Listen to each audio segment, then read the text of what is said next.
His destiny already ordained, Egil spent his childhood wrestling, dueling, and hunting, perfecting the makings of a real Viking.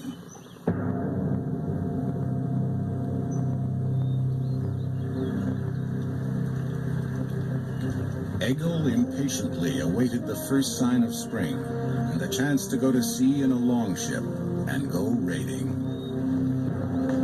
An elder brother owned such a ship.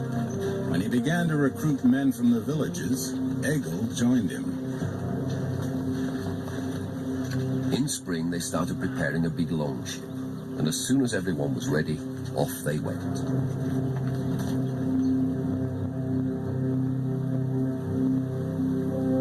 The skill of every warrior would be tested anew in the months at sea. Young Egil himself was embarking on a voyage that would change his life. The word Viking means men of the inlet. As boat builders, these men were unrivaled.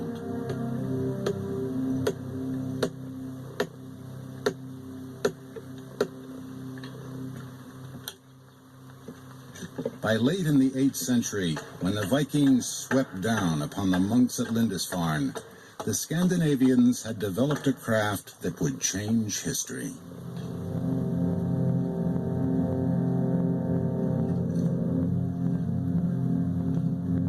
Whether 60 feet long or 120, a warship's keel was carved from the stout trunk of a single oak. With a broad hull and a shallow draft, such ships penetrated far upriver and could be beached almost anywhere. Water, usually a barrier that kept enemies at bay, became for the Vikings a highway to invasion. To them, their vessel was a creature unto itself. They gave it names like Long Serpent and Raven of the Wind. Christian monks indeed saw snakes and dragons flying through the air. Overlapping planks of oak or pine were nailed, pinned, or lashed to the hull. The planks were caulked with tarred animal hair. In rough seas or rainstorms, the ships remained watertight. Under sail, these ships could make 10 knots. Against the swift longship, there was no defense, for the Vikings had mastered not only the element of water, but of surprise. A French monk lamented, "The Vikings overrun all that lies before them, and none can withstand them." Before long, Egil had risen to command his own ship. Once it was manned, they went plundering that summer in the Baltic.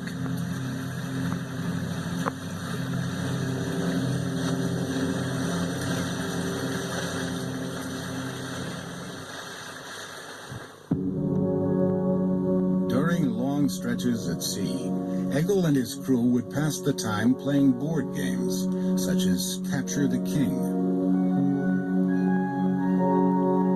In their sea chests, the men also carried a number of personal items, not the least their combs. English women appreciated the Nordic men because they combed their hair, washed every Saturday, and changed clothes often.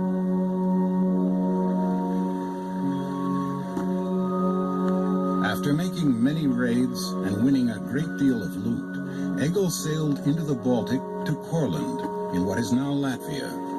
For 2 weeks, he and his shipmates traded peacefully.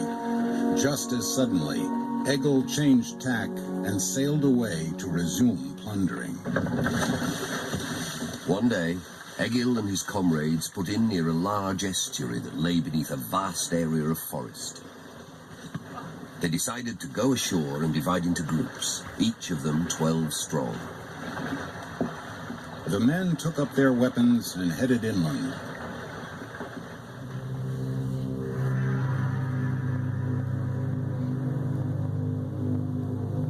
Egil carried an iron sword more than 3 feet long called Adder, a sleek serpent that unleashed death whenever it struck.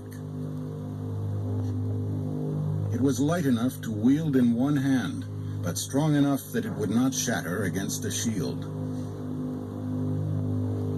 Like most Vikings, Egil prized this weapon above all others. Some swords were thought magical, made by dwarves, or bestowed by Odin, god of war. In churches. In poetry, the blade was celebrated as the fire of battle and the lightning flash of blood. The poorer members of Egil's crew carried a short battle axe, simple but deadly.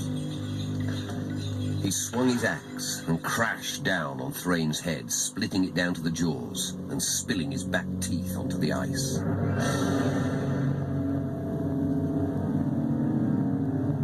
Warriors who could afford to wore an iron helmet, which, despite legend, was never horned. The wealthy girded themselves with mail, made of thousands of interlocking links. And every warrior carried a round wooden shield.